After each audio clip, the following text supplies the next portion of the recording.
আসসালামু আলাইকুম আমার প্রিয় সম্মানিত দর্শকেরা। চলুন আজকে জানা যাক আল্লাহ তাআলা তার প্রিয় হাবিবকে ইসলাম গ্রহণের দাওয়াতে দ্বিতীয় ধাপে কি বলেছেন শুনুন। 615 খ্রিস্টাব্দ 5ই নবমী, বয়স যখন 45 বছর, তখন আল্লাহ তাআলা বললেন, ওয়ালিতুনজিরা উম্মাল কুরাইয়া ওয়া মান হাওলাহা।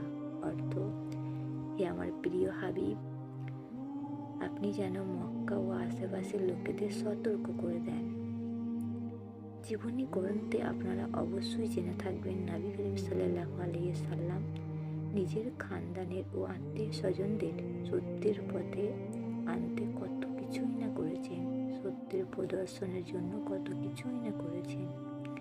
কিন্তু কুরাইশদের কতিপয় লোক ছাড়া তার দাওয়াতে কেউই সাড়া দেয়নি, বরং শত্রুতা ও বিরোধিতাকে তারা নিজেদের অভ্যাসে পরিণত করে রেখেছে।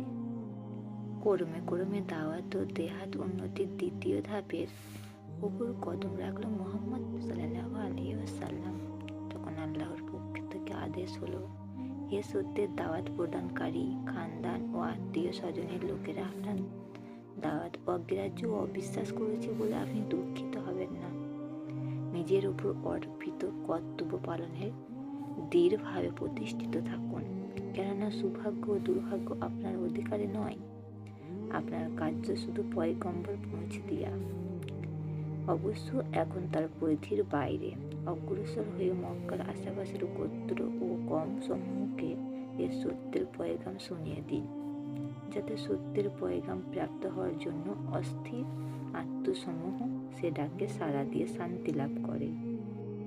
এবং এ মর্মে আল্লাহ তাআলা বলেন, ওয়াহাজা কিতাবুন আনজালনাহু মুবাররাকুন মুসাদ্দিকাল্লাযী বাইনা ইয়াদাইহি ওয়ালিতুনজিরা উম্মুল কুরাইয়া ওয়া মান হাওলাহা।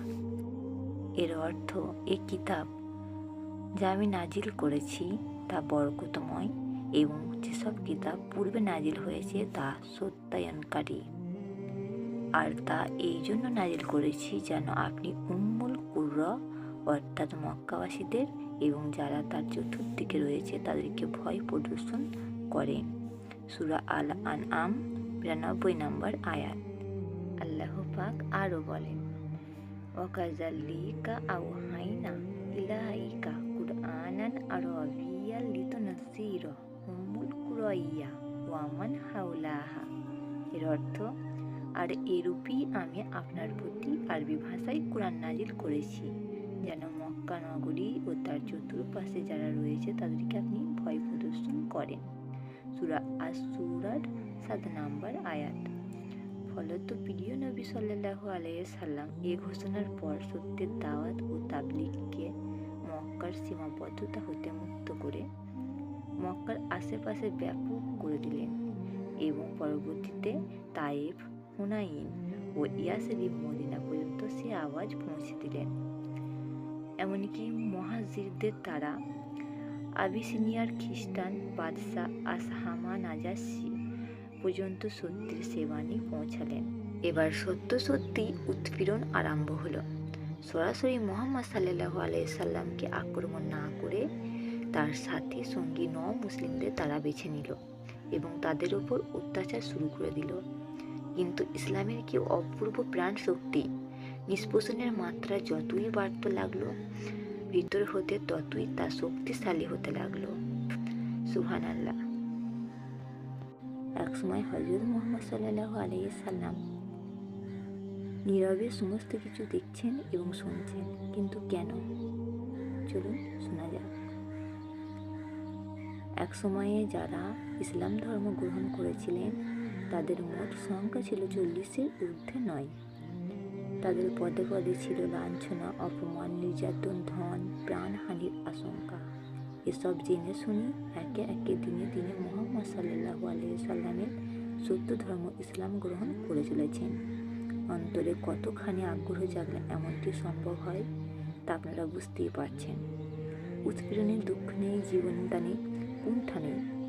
এমন জিন্দাদিল কতিপয় লোক বিচ্ছিন্ন অবস্থায় এক এক করে হযরতকে ঘিরে দাঁড়াতে লাগলো।